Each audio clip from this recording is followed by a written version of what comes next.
16 video games, 7 levels. I've put together some of the most disturbing video games based on real events.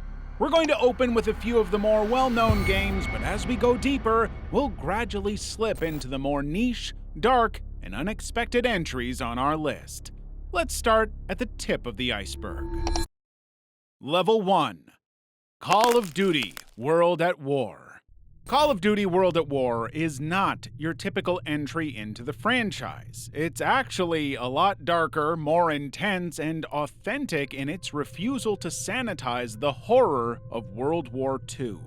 The game throws players into the Pacific and Eastern Front theaters through the eyes of U.S. Marine Raider Private C. Miller and Soviet Red Army Private Dmitry Petrenko, two perspectives that would witness humanity at its absolute worst. That's because the developers made a deliberate choice to base their campaign on some of the war's most brutal engagements, starting with the Battle of Peleliu, where Marines faced Japanese defenders who had transformed the Coral Island into a nightmare of caves and fortified positions. Players began the Pacific campaign watching their fellow Marines get brutally executed by Japanese soldiers, setting the tone for what many consider the most disturbing entry in the Call of Duty series. The game draws directly from real accounts of Japanese military conduct, where soldiers would often take their own lives rather than surrender, and prisoners faced unspeakable treatment, which is very much captured in the game. The Japanese viewed capture as the ultimate dishonor, leading to desperate final stands that claimed thousands of lives on both sides, and you see it. But the Eastern Front campaign was just as intense, dropping players into the ruins of Stalingrad, where Soviet forces pushed through some of the war's most savage urban fighting. The game's portrayal of the advance toward Berlin incorporates actual historical footage, forcing you to witness Soviet forces exacting revenge for years of occupation and atrocities, with the game showing how the cycle of violence consumed both armies as they fought through the rubble of German cities. So what exactly makes this more disturbing than any other war game? It is committed to historical authenticity to the end, even when that means showing players deeply disturbing content. The developers did all the usual stuff, researching the weapons, uniforms, and equipment, but they also studied the psychological warfare and extreme tactics employed by both sides. For example, the game depicts flamethrower attacks that burn enemies alive, something that actually happened throughout the Pacific Theater as Allied forces cleared Japanese positions, and something never seen before in a war game. The Battle of Berlin sequences push players through house-to-house fighting where desperate German defenders, including elderly men and Hitler Youth, make final stands against overwhelming Soviet forces. The game shows how the Wehrmacht and SS units fought to the bitter end, often taking their own lives rather than face capture, while Soviet troops advanced through a city that was now just piles of rocks. They basically took all the best parts of Call of Duty and pushed it to a level of authenticity that no one could possibly have seen coming. How many would have expected actual wartime footage or the inclusion of some of the Japanese fighters' most ruthless, inhumane techniques? It certainly made for one of the more intense Call of Duty games, that's for sure. Beholder. Beholder puts you in the role of an apartment building manager named Carl. Your government has installed surveillance equipment and given you the job of spying on your tenants. You must bug their apartments, rifle through their belongings when they're at work, and report anyone who might be plotting against the state. Your survival depends on betraying the people living under your roof. It's dystopian, but it's actually very real. The developers at Warm Lamp Games, working from Siberia, Russia, built Beholder after witnessing the oppressive laws introduced by the Russian government. The game mechanics mirror real historical practices. You install cameras in apartments while tenants are away, just as the Stasi drilled tiny holes in apartment walls to film citizens. You searched through personal belongings for contraband, like how Soviet-era informants would report neighbors for owning forbidden items like Western food or books. You profile tenants based on their conversations and habits, building detailed dossiers that mirror the Stasi's extensive documentation. In case you wonder how far the Stasi went, They even collected people's scents in jars for tracking purposes. In Stalin's Soviet Union, people lived in communal apartments where one tenant was designated as the senior tenant, responsible for reporting suspicious activities to authorities. Neighbors would denounce each other to gain additional living space, a practice so common it earned its own term, apartment denunciation. Beholder captures that exact atmosphere by making your apartment building both a home and prison. Nobody is free to be themselves.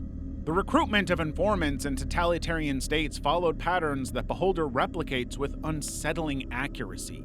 East German citizens became informants for various reasons: ideological conviction, material rewards like color televisions or vacations, career advancement, or simple blackmail.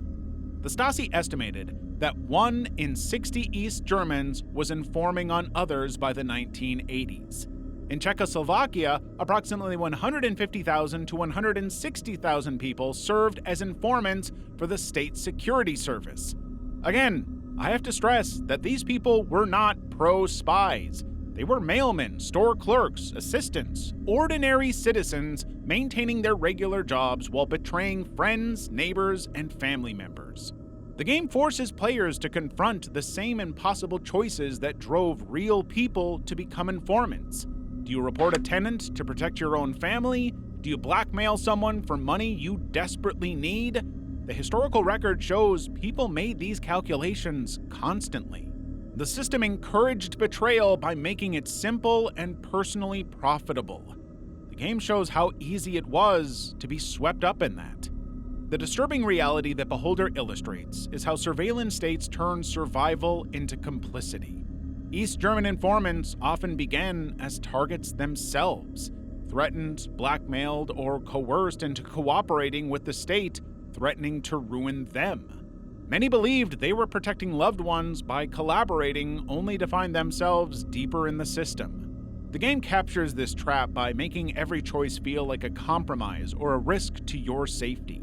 It's basically one giant warning reminding us that fascist totalitarian regimes don't need massive enforcement or equipment. They can convince ordinary people to police each other. Level 2. Balance of Power. Balance of Power first shipped for the Macintosh in 1985 at the height of the Cold War, a period so overwhelmingly tense that this tiny game ended up selling over 250,000 copies, a staggering amount for a serious strategy title in that era, let alone one created by one man, designer Chris Crawford. The premise is that you play as the US President or Soviet General Secretary, steer through 8 in-game years, rack up prestige, and above all, keep mushroom clouds off the screen. When you stumble into Armageddon, you see the text, "You have ignited a nuclear war. We do not reward failure." Well, I mean, you can't. We're all dead. Chris Crawford built each turn around real-style news flashes. There's a coup attempt in Nigeria, Soviet advisors in Syria, a border skirmish in Laos. Many events that were lifted straight from early 1980s wire reports. Your staff hands you 3 response buttons: ignore, issue a note, or push back with force. Hit the wrong tone and the other superpower escalates. Fail to back off, you get nuclear war, and the game simply ends. Critics at the time called it a recreation of the world's geopolitical landscape rather than entertainment, which is actually very, very accurate. Crawford's code tracked 62 separate countries, each with contemporary data on alliances, unrest, and economics. He wanted players to feel how a decision in Managua might ripple into a naval standoff in the Persian Gulf. He wanted them to understand how perilous it was to be a world leader in this situation. Crawford designed the Soviet and American AIs with what he described as credibility thresholds, tiny hidden numbers that determine how far each side will push before launching the nukes. Because those numbers shift every turn, you never really know the limit. Now, at the time, reviewers complained that was a problem, saying the computer felt faceless and unreadable, and that the whole thing was basically Russian roulette. But isn't that the point? World leaders can't fully read one another. One mistake really could doom us all. Take, for example, a single red flag crisis. In the manual, Crawford lists Tunisia as an example. If that crisis grows and both sides dig in, it can trigger the spiral into total nuclear disaster. The game teaches you that sheer geography doesn't matter. Optics do. Too weak, and they take advantage. Too strong, and they launch the nukes. The result is a queasy equilibrium where doing nothing often feels like the smartest play, in, like, reality. To make things more challenging, the game never allows preventative strikes, only reaction. You can fund insurgents, but you cannot invade outright without immediate escalation, mirroring the real-life aversion to direct superpower clashes.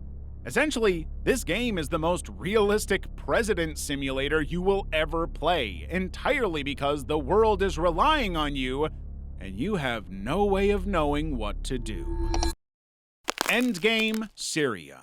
Thomas Rowlings was flicking through news shorts in late 2012 listening to political pundits argue about arming Syrian rebels. 2 weeks later, he pushed Endgame Syria onto browsers and Android devices, letting anyone try their own wartime strategies with a deck of digital cards. You can see why it was so controversial. It took just 14 days to turn a living civil war into a piece of entertainment. Booting the game drops you straight into the rebel command tent where 1 week equals 1 turn. First, there's a political phase. You have to court Turkey, charm the Gulf, or gamble on jihadi allies that boost your military firepower but cost you some global sympathy in the process. Then comes the military phase, where you have to decide exactly how you're going to take on Assad's forces. Every decision you make will feed combat strength and popular backing. If you win on the map but lose public support, the uprising collapses. It's a political needle that is extremely tricky to thread, especially as the number of dead civilians continues to rise. In his words, Thomas said that the design of the game was to force the players to notice that any tactical gains wreck the country you claim to save. He was trying to put out a message about the futility of war and the pointlessness of strategy when it all inevitably leads to more innocent lives lost. Apple flat out rejected the game, saying that it targets a real government. The only way around it was to strip flags, militias, and even the word Syria from the game's content, leaving only the censored Endgame Eurasia, which really means absolutely nothing. But the game quickly went viral, hitting the headlines as Thomas went on a tour to justify his creation of the game. He believed that games could reach people who would never open a dense UN report or even try to understand the complexities of the region. The game was literally designed to show them that wars are futile and counterintuitive. Doesn't mean the game was not without fault, however. By December 2012, researchers had counted roughly 60,000 Syrian deaths since the first protests in Daraa the previous spring. The Free Syrian Army was fracturing, foreign fighters were arriving, and barrel bombs were already coming throughout Aleppo. But this game took all of that trauma and chaos and distilled it into a neat little loop you could play on a lunch break before going back to your cushy lives. Activists didn't like that. However, Thomas was right. The simulation he created in the game was accurate. Its pessimistic maths assumed a drawn-out attrition conflict long before diplomats admitted that was the case. Players chasing a quick rebel victory often found themselves locked in a grinding stalemate, which is exactly what history delivered. Ironically, a controversial video game proved more prescient than actual professional diplomats. Our icebergs always turn out more entertaining than diplomats too, so it's worth hitting that subscribe button so you can always see more. On to the next level. Level 3. This War of Mine. The Polish developers at 11-Bit Studios didn't actually set out to make entertainment when they created This War of Mine in 2014. They just wanted to translate something horrific into a visual medium to make people see the reality of what happened in Sarajevo between 1992 and 1996 when Bosnian Serb forces surrounded the city and turned 435,000 people into prisoners in their own homes. The game forces you to control civilians hiding in bombed-out buildings, scavenging for food and medicine while snipers wait outside, ready to strike. It sounds like fiction until you realize it's documenting the longest siege of a capital city in modern warfare, lasting 1,425 days. This was reality. During the actual siege, people couldn't leave their buildings because snipers hunted them specifically to maintain control. So when your character can only venture out at night in the game, that's because real Sarajevians like Nitzara Amatashevic spent their days hiding from rocket launchers that fired at random civilian targets. She was 17 when shrapnel tore through her leg, and she spent a month in a hospital bed without anesthesia while medical staff made life-or-death decisions based on who had better survival chances. That's the dark reality the game is capturing. The game forces you to make complex moral choices that mirror what real people faced. Players find themselves stealing medicine from elderly couples, watching helplessly as group members die from preventable causes, burning treasured books for warmth. Another very real story. Alma Milos, a real siege survivor, described burning everything she loved: books, shoes, furniture, first for cooking, then for heat. The game's utilitarian thinking emerges naturally from desperate circumstances, just as it did for actual civilians who had to prioritize survival over everything else. The siege ultimately claimed 13,952 lives, including 5,434 civilians. More than 1,000 of those were young people. Those who managed to survive walked for days through enemy territory just to reach their trapped families, never knowing if they were also going to perish along the way. The game's random duration mechanic reflects that uncertainty. Nobody knew when or if the fighting would end, and you as the player also have no idea when the game will decide to wrap itself up. You're feeling the same unrelenting psychological pressure that those real people did. The game also pushes further, demonstrating that ordinary people become capable of extraordinary cruelty when resources disappear. The developers researched first-hand accounts from survivors who described neighbors turning against neighbors, desperate raids for food, and impossible choices between helping strangers or protecting family members. It's not judging your choices, it's just presenting them as survival necessities. The game doesn't glorify anything. It's just reflecting what happens when civilization collapses and ordinary people discover what they're willing to do to see another day. Kuma War. Kuma War places players inside a house in Mosul, July 22, 2003. The screen displays satellite images, declassified military footage, and real-time intelligence briefings. You're carrying an M4 carbine through the exact building where Uday and Qusay Hussein, Saddam's children, made their final stand just weeks earlier. Yes, my friend, you are literally replaying a real-life military operation, one of many. The game operated on a twisted business model that made entertainment from headlines. Players paid $40 for the base game, then $10 monthly for new missions ripped directly from ongoing conflicts. Every week brought fresh carnage to digitally recreate. The elimination of Abu Musab al-Zarqawi, the capture of Saddam Hussein in his spider hole, pitched battles in Fallujah while American soldiers were still dying in the same streets. The company's CEO claimed they were making the headlines real, but many saw a company exploiting actual tragedies that had cost many American soldiers their lives. What separated Kuma War from traditional war games was its obsessive commitment to authenticity. The developers used KH-11 satellite imagery, Pentagon declassified footage, and interviews with military advisors to recreate the killing grounds accurately. They mapped the exact furniture in Osama bin Laden's compound, included the sounds of barking dogs, and placed snipers in the precise positions where real bullets had found their targets to ensure that players were literally pulling triggers on the same people who had died in documented firefights. The Hussein brothers died on July 22, 2003, and players could reenact their elimination within months. Bin Laden was terminated on May 2, 2011, and gamers were downloading his assassination by May 7th, just 5 days later.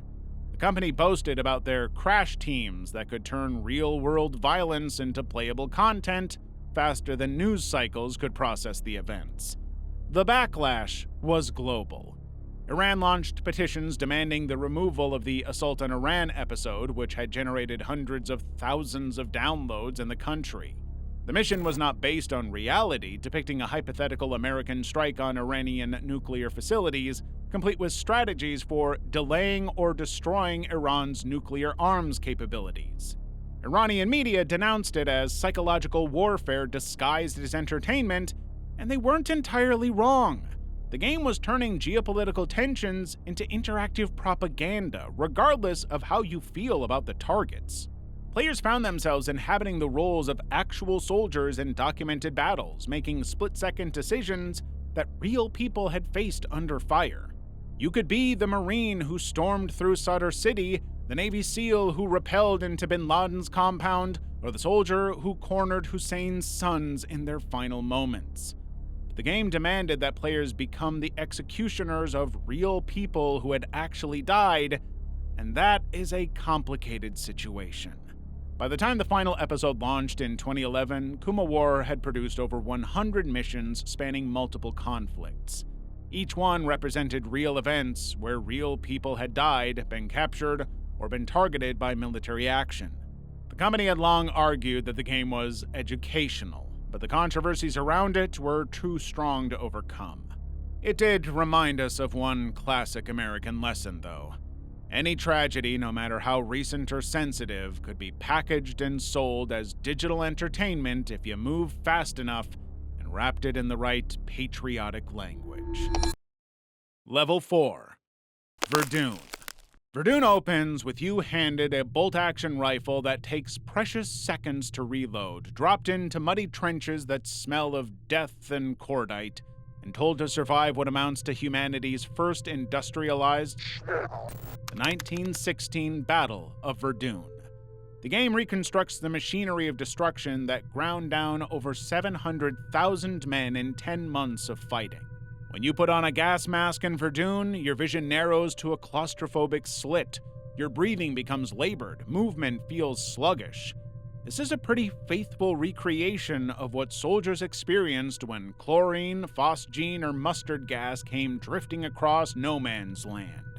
The game forces you to make the same impossible choice French and German troops faced. Keep the mask on and stumble blind through artillery barrages, or risk removing it and hope the wind doesn't shift. The real-life Battle of Verdun was designed as a killing machine. German General Erich von Falkenhayn deliberately chose the fortress city because he knew France would defend it to the death, allowing him to bleed the French army white. His plan was total extermination, using 1,200 artillery pieces to pound French positions into lunar landscapes while minimizing German infantry losses. What emerged was industrial-scale killing, where soldiers were shredded by shells fired from miles away, never seeing their killers. Verdun the game mirrors this mechanical horror so accurately it's insane. Artillery strikes are called in by squad leaders who point at coordinates on their map, just as officers did in 1916. When those shells land, players don't just lose health points, they're torn apart, limbs scattered across the cratered ground. The system was specifically designed to represent the gruesome reality of artillery bombardments that could blow people up to bits. The game's trench warfare mechanics forced the same psychological strain that drove thousands of soldiers to shell shock. In the frontlines mode, teams alternate between attacking and defending, recreating the back-and-forth nature of trench warfare. When it's your turn to attack, you must leave the relative safety of your trench and cross no man's land while machine guns sweep the battlefield. The suppression system violently shakes your screen when bullets pass nearby, simulating the disorienting effect of being under fire. Historical accounts from Verdun describe similar psychological effects. Soldiers wrote of the constant artillery bombardments that never seemed to end, leaving men stunned, exhausted, and suffering from what we now recognize as severe PTSD. French troops were rotated out every few weeks to prevent complete mental breakdown, while German soldiers often remained at the front until they were killed or wounded. The game recreates this grinding psychological pressure through its wave response system. When you die, you don't respawn immediately, but must wait for the next wave, watching helplessly as your position is overrun. Verdun succeeds because it doesn't sensationalize the horror. Death comes suddenly and often meaninglessly, just as it did for the 700,000 casualties at the real Verdun. Players are left feeling genuinely unsettled by the game's approach to violence, which forces them to confront the mechanical, impersonal nature of industrial warfare rather than glorifying it. The game presents war as a meat grinder that consumed an entire generation of European men. Which, let's be honest, is exactly what it is. Kolot. Kolot grabs you by the throat from the moment Sean Bean's voice hits your ears, which is basically every Sean Bean project, right? But in this case, the game takes the real 1959 Dyatlov Pass incident and transforms it into something that makes your skin crawl. The Dyatlov Pass incident happened exactly as the game describes it. 9 experienced hikers from the Ural Polytechnic Institute went into the northern Ural Mountains in February 1959 and never came back. When search teams found their campsite weeks later, they discovered something that defied explanation. The tent had been cut open from the inside as if the occupants were desperate to escape something inside their shelter. The bodies told a story that investigators couldn't piece together. Some were found barefoot in minus 40-degree weather wearing only underwear. Others had taken clothes from the dead, suggesting they survived longer than their companions, but the injuries painted the most disturbing picture. 2 bodies were missing their eyes completely. One woman, Ludmila Dubinina, had her tongue ripped out by the root. 3 had crushing internal injuries so severe that one medical examiner compared them to car crash victims, yet their skin showed no external wounds. The game understands that these details are horrifying enough without adding too much else. When you wander through Kolot's snowy landscape following orange footprints that glow against the white ground, you know you're retracing the final moments of people who chose certain death in sub-zero conditions over whatever the hell they encountered in their tent. That choice becomes more terrifying the longer you think about it. These were experts, people who knew mountains and survival, and they ran into guaranteed death rather than face what was behind them. Kolot amplifies this horror through what it doesn't show you. The game introduces supernatural elements that the real incident only hinted at. Players encounter shadowy figures that move at the edge of vision, yellow fog that brings death, and strange lights in the sky. Now, in other games this might feel like overkill, but these additions feel organic because the real case included similar unexplained elements.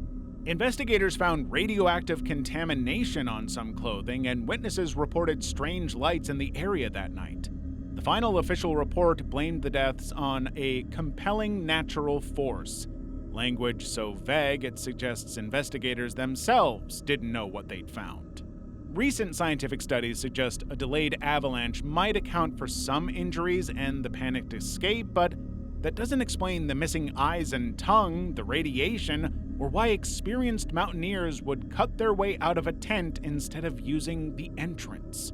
The game suggests that some forces operate outside natural law, and that 9 people encountered something so fundamentally wrong that death became preferable to remaining in its presence. What makes Kolot genuinely unsettling is how it treats the incident as a genuine mystery deserving investigation even 65 years later. The horror comes from understanding that this actually happened, that real families lost children to something unexplained, and that despite decades of investigation, we still don't know what drove 9 experienced hikers into the freezing night to die alone in the snow, and we likely never ever will. Velvet Assassin. In Velvet Assassin, you play as Violet Summer, a British spy lying comatose in a French hospital bed. But that's just where the horror begins. The game takes you through morphine-fueled flashbacks, each one dragging you deeper into the unthinkable butchery that defined occupied Europe. Moving through the Warsaw Ghetto, the game becomes genuinely harrowing. Violet navigates through streets littered with furniture scattered from Jewish homes exactly like the historical accounts from the Holocaust. The residents are being rounded up or executed while gunfire echoes in the distance. You witness the extermination taking place, but you're not there to save anyone. You're there to eliminate compromised British agents before the Gestapo can extract information from them. You literally watch and do nothing.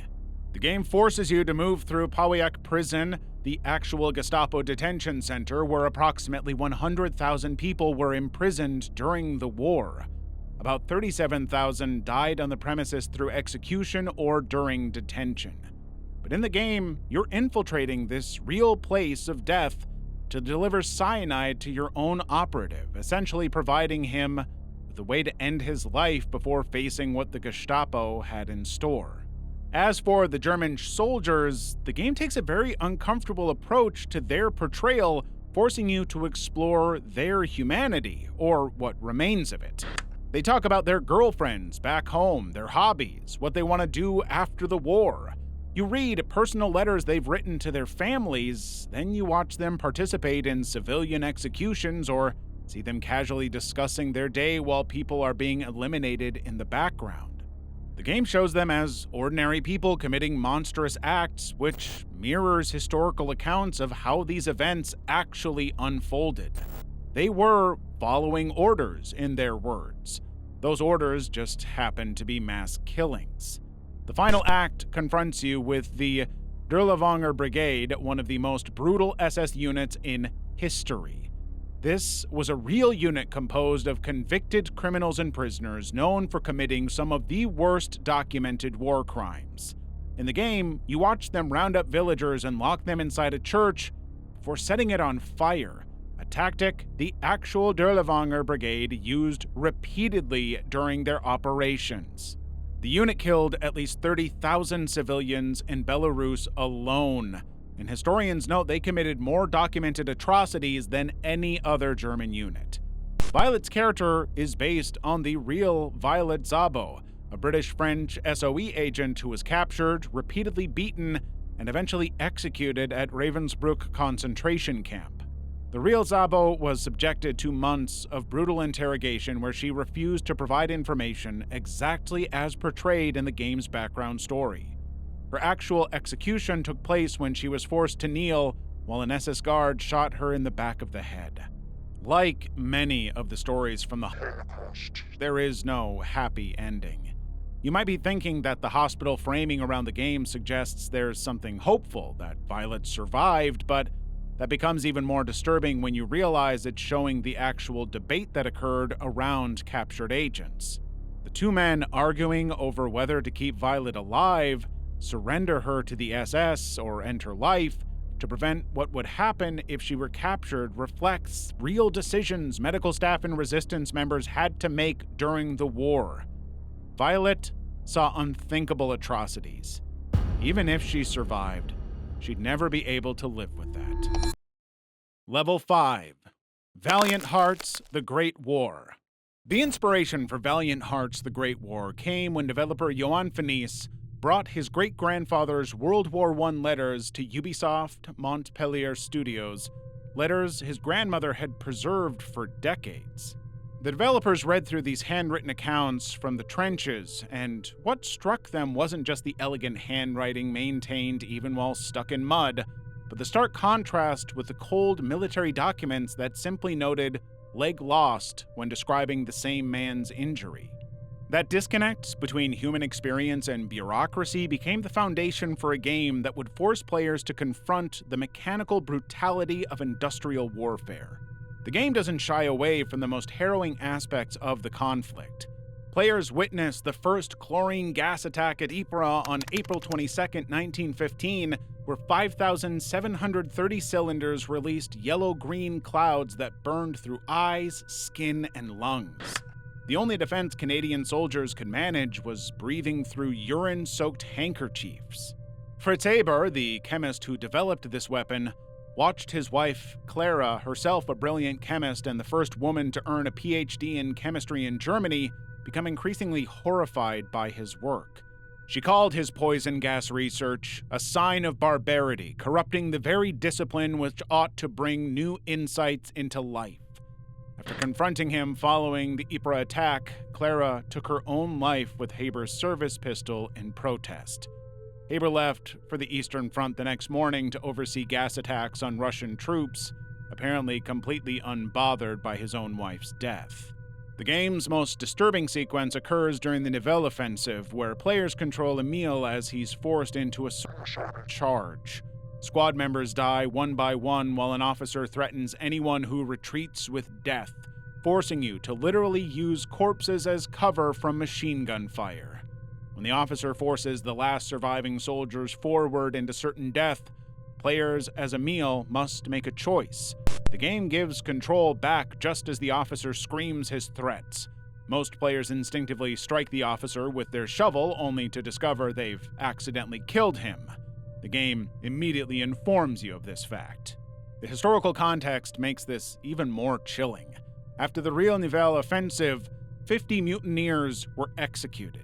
Emile faces a military tribunal and receives a death sentence despite protests from other soldiers. His final letter to his daughter Marie reveals he died believing he had failed his son-in-law Karl, never learning that Karl had actually survived. The letter, based on an actual soldier's final correspondence, expresses no regrets about his fate. War makes men mad. Though I failed Karl, I know my sacrifice has not been in vain. The developers partnered with the documentary series Apocalypse: World War I to incorporate actual photographs and footage into the game. That research ensured that every puzzle mechanic connects to a real historical event, from the famous Texas of the Marne and the roles of casualty dogs who comforted dying soldiers. The game forces players to participate in the machinery of destruction while maintaining the perspective of individuals caught within it, creating an experience that's simultaneously educational and deeply unsettling through its relentless focus on human cost. That Dragon Cancer. That Dragon Cancer doesn't feel like a typical video game. Created by Ryan and Amy Green, this interactive experience pulls you into the raw reality of watching their real-life son Joel fight brain cancer for 4 years until his death at age 5. The game forces players into scenes where they can't win, can't save anyone, and can't escape the relentless progression of terminal illness. Joel Green was diagnosed with an atypical teratoid rhabdoid tumor when he was just 12 months old, a type of brain cancer that attacks the central nervous system. The tumors growing aggressively, often causing the skull bones to separate as they expand, creating visible changes in head shape that parents notice before any doctor visits. The game leans into these documented medical realities. Players experience a hospital room sequence where Joel cries inconsolably while connected to IV equipment pumping chemotherapy into his small body. You click around the sterile environment searching for something to comfort him, but nothing works. The game mechanics deliberately break down here, forcing you to feel the same helplessness that consumed his parents during those endless nights. The game's structure mirrors the unpredictable nature of pediatric brain cancer treatment. Scenes jump between hospital rooms, family moments, and abstract representations of the tumors themselves, depicted as thorny, dark cellular structures spreading. Throughout Joel's treatment, his parents documented his laughter, recorded his voice, and captured moments of joy between medical procedures which are incorporated into the game, creating jarring contrasts between Joel's genuine happiness and the painful reality of his declining health. Players hear him giggling while simultaneously viewing his medical equipment, reflecting the psychological torture experienced by families watching their children die slowly. The most medically disturbing aspects of the game involve scenes where players attempt to perform basic caregiving tasks that become impossible due to Joel's deteriorating condition. There are feeding sequences where he cannot swallow properly, or attempts to comfort him during procedures that cause unavoidable pain. Joel, I know you're mad. Please stop. Please. Stop. These gameplay elements force players to confront the physical realities of terminal illness in young children. It's extremely painful and emotionally exhausting. The interactive format forces players to participate in caregiving tasks that become increasingly futile as Joel's condition deteriorates. You attempt to soothe his crying, but the game's programming ensures that your efforts fail after brief moments of quiet. You try to navigate hospital corridors while managing medical equipment, but the controls become less responsive as the story progresses. The game's design choices reflect these medical realities that ATRT treatments become less effective over time, requiring more invasive procedures that provide diminishing benefits while causing increasing discomfort. That Dragon Cancer succeeds as disturbing art exactly because it refuses to sanitize the experience of pediatric terminal illness. The game forces players to inhabit the psychological space of parents, watching their child's brain slowly surrender to invasive cancer cells, documenting the physical and emotional deterioration that occurs over years of failed treatments. Inunaki Tunnel. Inunaki Tunnel's relentless pull opens with grainy VHS flicker and the promise of witnessing something real, something that bleeds over from history into the game's pulse. You step into the digital mouth of an abandoned tunnel where legend and fact intertwine. Beneath the hum of your camera's low battery warning lies the memory of a factory worker, Umeyama Koichi, who was ambushed after refusing to hand over his car, dragged into the shadows on December 6, 1988, and subjected to horrific violence before being left to burn within these exact walls. This isn't just horror for horror's sake.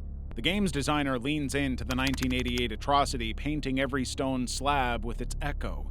You find scorched guardrails and signed graffiti marks that match witness reports of the spot where his clothes were found fused to the metal. The darkness isn't just graphics. It's a living weight pressing on your shoulders, reflecting how real people once stumbled, struck by panic or pity, and drove on without helping a man creeping back toward civilization, bleeding and on fire, screaming until collapse. There's no neat exposition dump. Instead, clues drift through twisted corridors, a scorched photograph fluttering in the breeze, a charred note smeared with ink that's once bled blood, a cracked camcorder tape that skips to show a lone figure writhing in agony. Everything feels improvised, as if the game itself were cobbled together from lost police files and half-erased news clippings describing how 5 youths hoped to joyride, how their anger twisted into an act of unthinkable cruelty, and how the tunnel became a sealed crypt blocked off yet never truly silent. You wander deeper, and each step mirrors the desperation of someone racing light to find help. Puzzle pieces are strewn around like breadcrumbs leading back to that night. Rusted gasoline cans, tattered letters confessing fear of being caught, cryptic origami cranes left for the fallen factory worker, born from local folklore but drenched in blood-soaked realism. A stray dog caught in barbed wire squeals somewhere ahead, and helping it unlocks one of the game's endings, echoing rumors that someone tried to rescue a stray after the attack, only to find themselves lost in this place where laws supposedly don't apply. Visceral audio design drives reality home. Distant whispers sound like children's laughter, though no children were involved, and the drip of water echoes like distant sobs. No jump scares pop out. Instead, dread creeps in via sustained notes as if the tunnel itself is mourning. The developer's embrace of Japanese ghost stories serves as a cloak for something more unsettling. Historic brutality, preserved in the mouth of a mountain that swallowed a man's life and vomited up an urban myth. The final phone booth stands just beyond the candlelit altar of small stone statues. You dial the cops with trembling fingers, but the line scratches and shows only static, a cruel reminder that help never came for Umeyama Koichi as he raced toward rescue only to collapse in flames. Then, screens snap, you're back at the mouth of the tunnel, and cement blocks loom once more. The game ends, but the real darkness stays with you, a reminder that some horrors aren't born of fiction, found in cracked concrete and the scorched remains of history. Level 6. Chernobylite.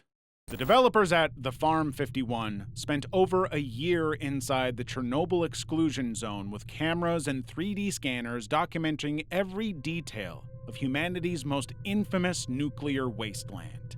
They photographed abandoned kindergartens where toys still scatter across floors, captured the rust patterns on a Ferris wheel that never carried passengers, and mapped radiation hotspots where Geiger counters still scream decades later. Basically, anything that looked even slightly creepy. This obsessive documentation became Chernobylite, a survival horror game that transforms a real catastrophe into an interactive experience. Playing as Igor Kiminuk, a physicist who worked at the power plant before everything went wrong, you return to search for your missing fiancée 30 years after the disaster. The game drops you into locations that exist in reality. The developers confirmed that every place in the game has its counterpart in the actual zone. Walking through digital Pripyat is an experience of stepping through authentic recreations of apartments where families abandon their lives in hours, leaving behind photographs, children's drawings, and personal belongings now contaminated beyond recovery. The photogrammetry technique captures unsettling details that traditional game design couldn't possibly hope to replicate. You get the real peeling paint and the exact patterns found in real buildings. Vegetation grows through concrete in the precise locations where nature actually reclaims abandoned structures. The developers spent days at a time in areas where radiation levels remain dangerous, documenting decay that most people will never witness firsthand. This meticulous recreation means players experience authentic post-disaster geography rather than any Hollywoodized interpretations of nuclear catastrophe. But Chernobylite does somewhat gamify genuine tragedy. The Chernobyl disaster killed dozens immediately and displaced hundreds of thousands permanently. The exclusion zone remains largely uninhabitable, with some areas requiring 20,000 years before safe human habitation will return. Yet here you craft weapons from radioactive materials, build bases in contaminated ruins, and treat radiation exposure as a gameplay mechanic to manage rather than a death sentence. It's perhaps slightly less life or death intense, but you're still essentially playing inside a mass grave that stretches across thousands of square kilometers. Chernobylite's atmosphere succeeds because it accurately captures the zone's eerie silence. Real visitors describe the profound quiet of abandoned cities where 50,000 people once lived, and the game replicates this haunting emptiness through 3D scanned environments that make the whole thing feel uncomfortably real. But even beyond the environment, the developers didn't sanitize their source material. Radiation sickness affects your character's mental state, causing hallucinations that mirror real-life documented psychological effects on disaster survivors. So really, this is less of a game and more of a straight-up digital recreation designed to allow millions worldwide to explore spaces most will never access. Because who among us would want to risk the long-term radiation poisoning? Exactly. Killbox. Killbox forces players to confront something most video games won't touch: the actual process of drone execution. The game is built around documented drone strikes from North Waziristan, Pakistan, where real families lived through what the game simulates. This is literally a direct digital translation of how killing happens when soldiers sit in air-conditioned rooms in Nevada, watching pixelated dots move across screens before those dots stop moving forever. The game operates through a pretty cruel design. One player becomes a civilian reduced to a simple ball of color bouncing through fields, collecting white fragments that make pleasant sounds. No objectives exist for you, there's no enemies or obstacles. You just get the quiet satisfaction of exploring in bright, almost childlike surroundings that deliberately evoke innocence. Meanwhile, the second player sits in the drone pilot's chair, following commands from disembodied voices, watching the civilian through crosshairs. The pilot receives clear instructions, positive feedback for following orders, and a structured environment that makes completing the mission feel natural and inevitable. Here's where Killbox reveals its most disturbing design choice. Even if the drone pilot refuses to launch the missiles, the system automatically fires them anyway. The autopilot kicks in. The strike happens regardless of human agency, which is the entire point. The game strips away the illusion that humans retain control over these systems once they're activated. The system is going to move whether you want to or not. The civilian player experiences the attack through overwhelming sound while the pilot watches in silence. Then comes the double tap, a second strike targeting anyone who rushes to help the wounded. This mirrors documented CIA tactics where rescuers and medical personnel become secondary targets, a practice that international lawyers argues constitutes war crimes. The game asks you to estimate casualties afterward, but there's no correct answer. It exists purely to trigger the weight of what just happened. Joseph DeLapp, the artist behind Killbox, previously spent years typing the names of every American soldier who died in Iraq into the military's own recruitment process. Now he's partnered with Scottish developers at Biome Collective to create something more viscerally disturbing. They researched actual drone strike maps where civilian victims appeared as red dots on spreadsheets, reducing them into nothing more than statistical points. The real Mamana Bibi was teaching her grandchildren to pick okra when 2 Hellfire missiles tore her apart in October 2012. 8-year-old Nabila found her grandmother's shoes and helped collect her body parts wrapped in cloth. The children had been standing roughly 100 feet away. Multiple investigations confirmed she posed no threat to anyone, but the U.S. government has never even acknowledged her death. The game transforms this documented incident into its environmental backdrop. This is the very reason the game exists, to force us to confront these deaths.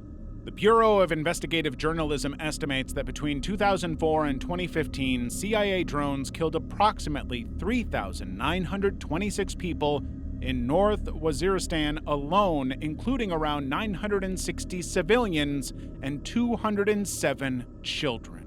But these numbers remain abstractions until you're sitting in that game environment, watching colorful shapes bounce around pastoral fields, knowing exactly what's about to happen, and feeling completely powerless to prevent it. Killbox is a direct confrontation with the bureaucratic machinery that transforms human beings into targets, then into statistics, then into policy justifications for more of the same. Every round ends the same way, because that's how the system actually works.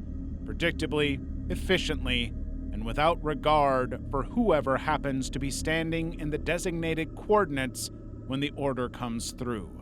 The pilot will complete their mission, regardless of morals or ethics. My Child Lebensborn. My Child Lebensborn puts players in the position of adopting Klaus or Karen, children born from relationships between Norwegian women and German soldiers during World War II. The game forces you to balance limited time and resources while watching your adopted child face relentless hatred from their community in 1951 Norway. You cook meals, read bedtime stories, and try to explain why other children call them terrible names, all while managing the brutal reality that this innocent child carries the genetic legacy of an occupying force. Yes, this is a very different kind of game.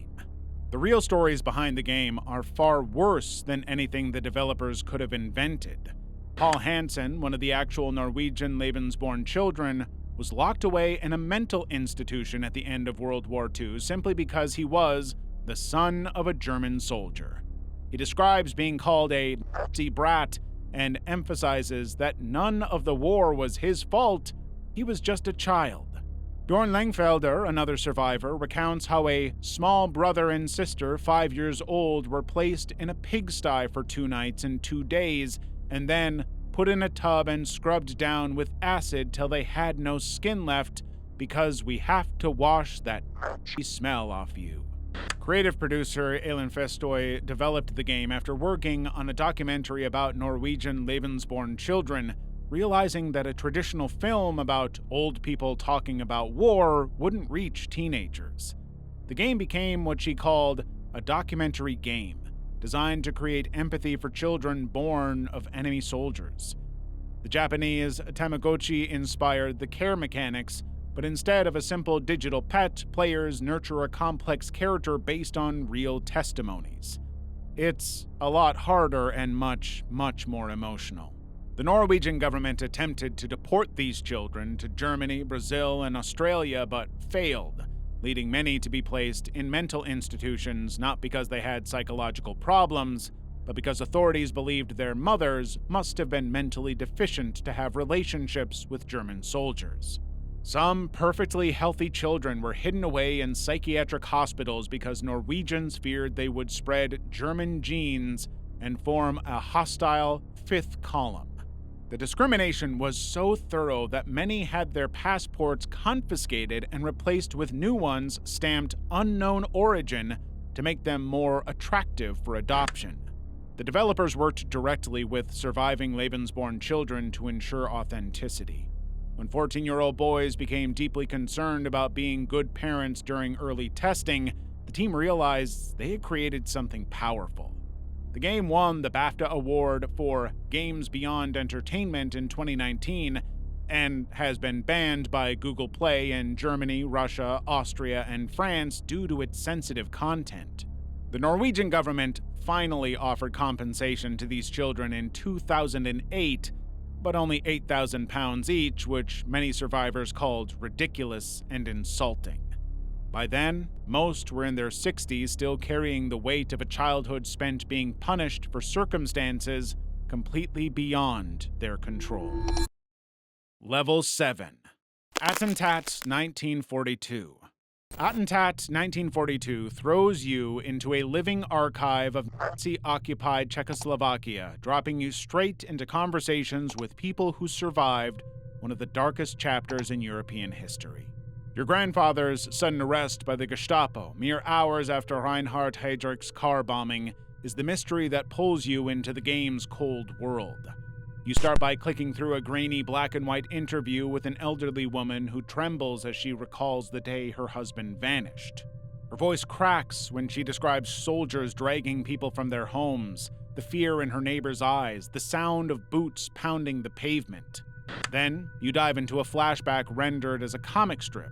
Your grandfather's arrest is shown in stark panels, soldiers storming the apartment, family photos torn from walls, and your character left clutching a single photograph as they haul him away.